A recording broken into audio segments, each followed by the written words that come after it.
আসসালামু আলাইকুম রহমতুল্লাহ। আমরা এই মুহূর্তে আছি লাঙ্গলবন্দ বাস স্ট্যান্ডের ঠিক লাঙ্গলবন্দ ব্রিজের ঢালুতে।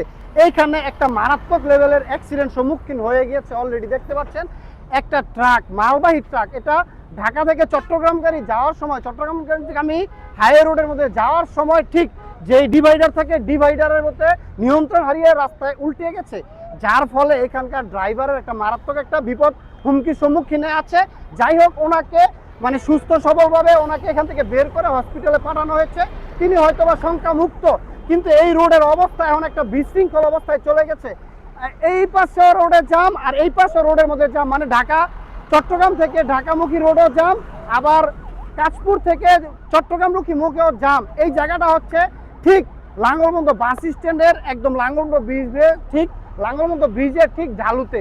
এখন আমি রোডস অ্যান্ড হাইওয়ের কাছে দৃষ্টি আকর্ষণ করছি, অতি সত্বর আপনারা এসে এখান থেকে এই গাড়িটাকে অপসারণ করুন, আপনাদের কাজটা সুষ্ঠুভাবে করে তাড়াতাড়ি এখান থেকে এই জ্যামের অবস্থা থেকে মুক্তি দেন। আর সবাইকে দৃষ্টি আকর্ষণ করছি, সবাই ভিডিওটা শেয়ার করে দিয়ে প্রশাসনকে বা এই রোডস অ্যান্ড হাইওয়ে যারা আছে তাদেরকে অতি সত্বর তাদের দৃষ্টিকটু করার জন্য ধন্যবাদ সবাইকে।